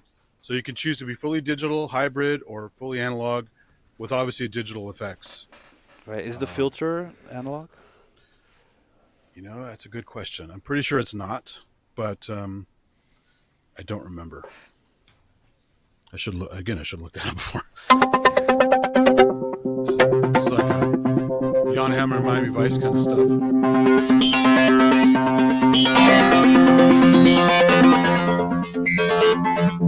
the output back on. A little hot.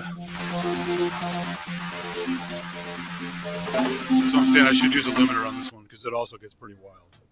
Yeah, it's a little hot.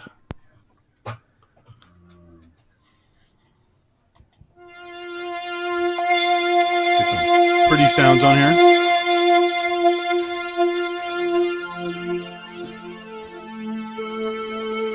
Now, right?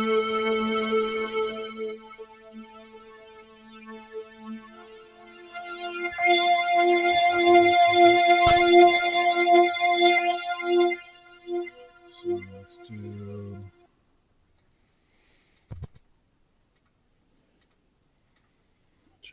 It's like a Mellotron flute patch. There's a patch called Incredibly Thin. Let's see what this one is. Another sequencer.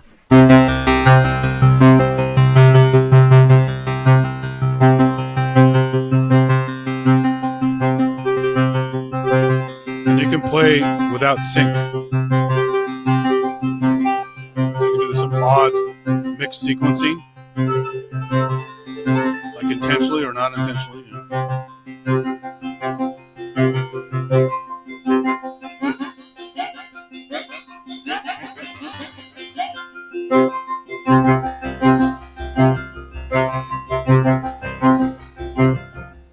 gets pretty wicked. A lot of low end, a lot of crazy noisy bits when you want, beautiful patches when you want. Here's one called Tasty Pad. Let's see this one. It's kind of a typical synth pad. Bass groove. What's Bella Voce? Beautiful voice in Italian. No, I know. I just didn't know what it was going to sound like because, again, I don't remember all the presets. I'm just fucking with you. Sorry. Yeah. Output hack again. Totally different sound.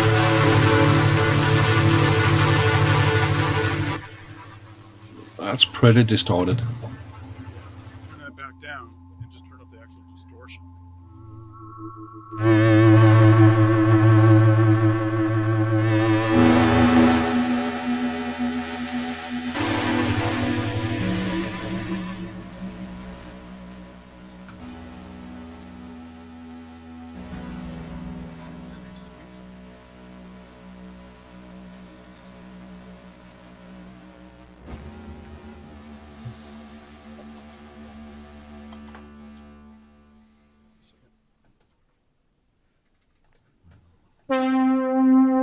Profit sounds. Get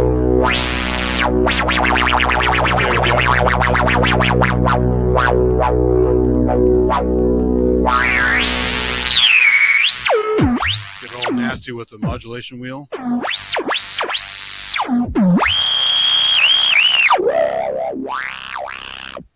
So yeah, it's not a. This one's this feedback.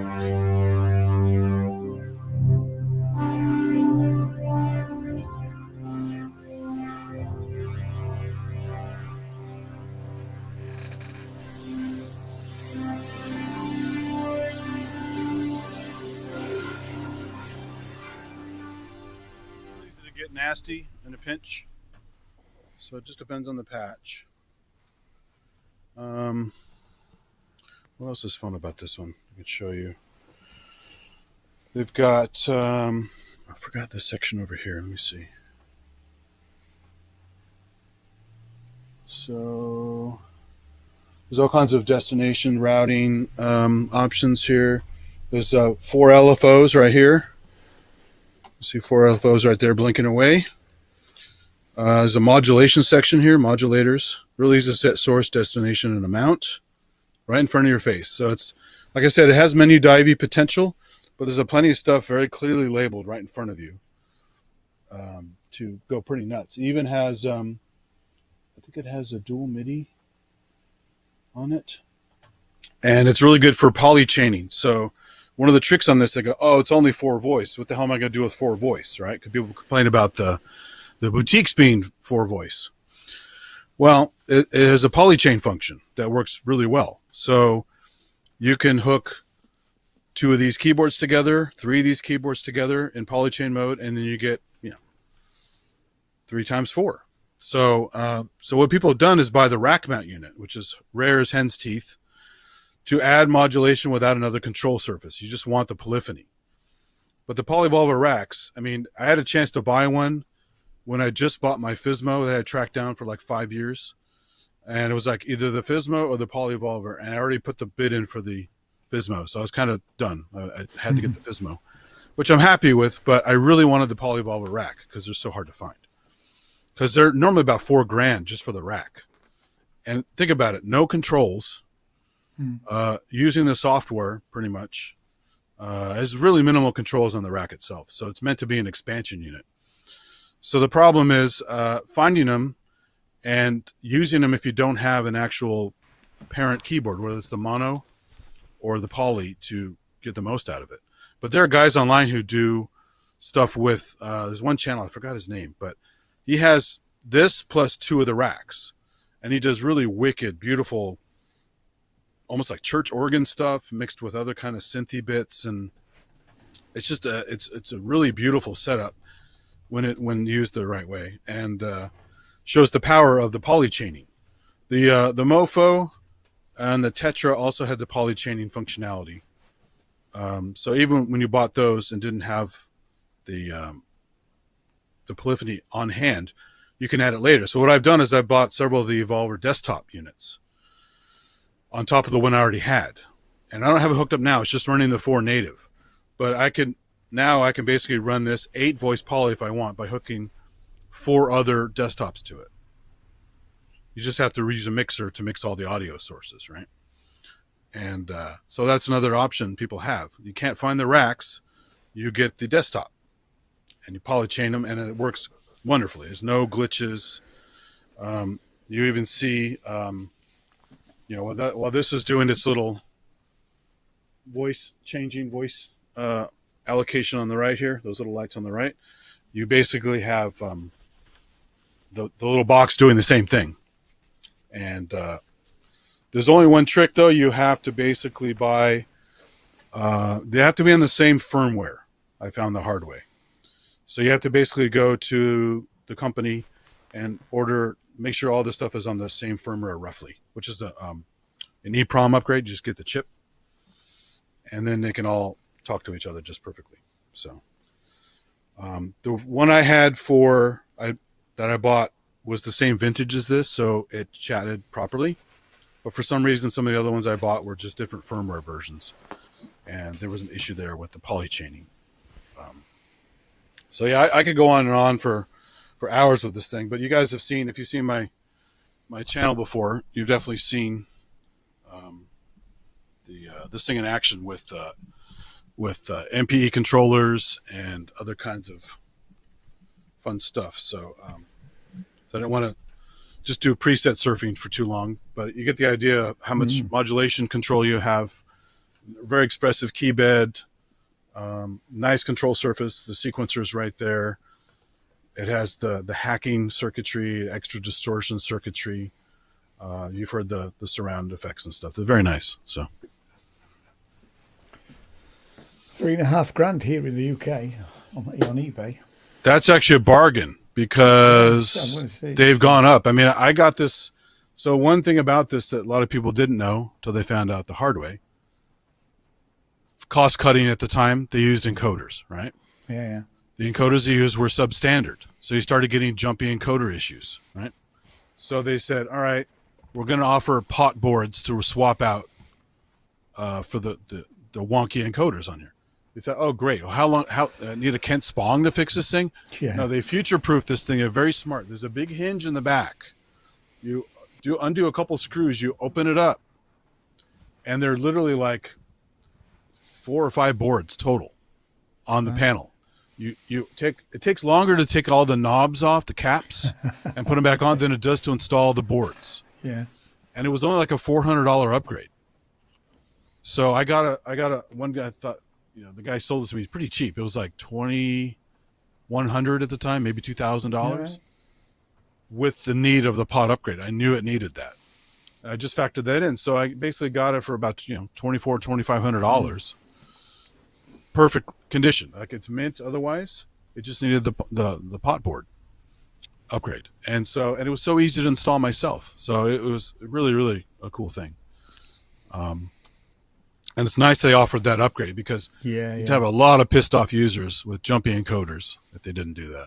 I wish they did that for the Andromeda. Yeah, there are a lot of things to have that. I mean, I know Wagyu doesn't have it with his, but my Arturia Origin already has some jumpy pots on it. It's not terrible, but it will eventually just get worse. It's not as bad as my SU700 from Yamaha, which is notorious for jumpy encoders. And those you basically have to manually desolder and pull out and put in. It's just bullshit. Right? It's a pain. And you got to track the right unit down, too. Those little pots are very special. So who knows if you can even find them? Yeah, exactly. They're discontinued a lot of times. Yeah, so... It's easier. It's funny because I think in the distant future, there will be more synths from the early era, like that are still serviceable, like mini Moogs and stuff, than like the early digital stuff is just going to be useless. It's true. I already have a couple boat anchors that need to be fixed, if they can be fixed, that are digital. Yeah. And you think, hey, this will outlast them analog. So not really. It just depends on what you got. But another fun thing too is you look at the back wall here. look at the light show it puts on. There's some LEDs in the back. Yeah. Puts on a nice little light show for the audience or on your wall, like it's underwater. Oh wow, that's in the synth. Yeah, it's some LEDs on the back. They're very bright, Wow, and they cool. pulsate along with the LFO. I remember a few years back, somebody was marketing some synth stands that had like LED light shows around them. Ambient mode. Yeah, Yeah. So very that's cool. pretty much it. But yeah, like I said, I have a lot of the videos on it. I have it with weird controllers. I did one not long ago with the Artiphone Corda, which is like a kind of a mini fake Rolly controller, with accelerometer and the XY controls on the keys and stuff. So it's a lot of fun. It makes a lot of really cool noises. It is again, it's only for voice poly, so but you can put it in a mode like on the desktop one where it's actually 4 individual sequences going crazy at the same time. So Have you checked out the iPad app called Fugue Machine? I have it. It's very good. Yeah. I love that. Yeah. You Yeah, can do a it's nice. sequence and then you program the same sequence with different times and pitches. for Exactly, different yeah. Channels. It's very clever. Yeah. Speaking of iPad, though, I forgot to mention. So Dave Smith was way ahead of his time. He knew people wanted to do deep edits on this because all the arpeggiator stuff is deep on here. The sequencing is pretty wild. So he partnered with Sound Tower to make Poly Evolver editor, an iPad, and it's glorious. He also made a Tetra editor. Unfortunately, my place got ripped off. I got my Tetra stolen, but but the editors are excellent. So they thought about that as part of the product line. Is like extend it out, make it easier to use. Nice. And it's not that expensive to get the editors. So very, very nice stuff. Yeah. Missing Dave already. Yeah, rest in peace, Dave. I met him many times at NAMM, a special Stanford Karma event. He actually signed my desktop Evolver at that Karma event. Just a super nice, cool guy. He's approachable, not aloof in any way. Just No, and a forward-thinking genius. Like one of the you. good ones. Yeah, Yeah. for sure. Yeah, the MIDI stuff. I mean, hell, we all still use MIDI to this day, right? So Yep. without him, there'd be nothing. So I know. Yeah. Let's end it for today. Kink, as you have to move on, and I do. I have to get some dinner, and you probably have to get some sleep, Andy. I actually had a nice nap after Ramsey, and last night, for the first time in a while, I actually got probably 3 or 4 hours sleep. So, so yeah, I'm feeling pretty good today. I got to get ready for another podcast in a couple hours. So Yeah. Well, And I this was great, about guys. to say, and Ian, you are probably going to get a new synth. I am, but not today. But yeah, Okay. yes. I mean, thanks for that. By the way, Quintas, do because- any of you know the Neumann headphones ND30? I think they're called. No. No. No, I just ordered a pair. I really hope they're good. I'm for the sure they price. are. I mean, I don't think Neumann puts out anything that isn't good.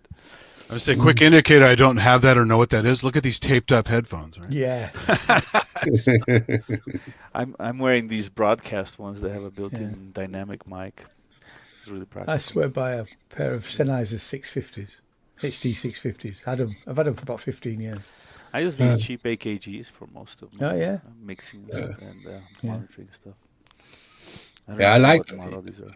AKG and Sennheiser. I liked Sennheiser earlier. I don't like them anymore because I've heard so many that sounds terrible. These are just Audio Technica. It's Amazon special. So Biodynamic.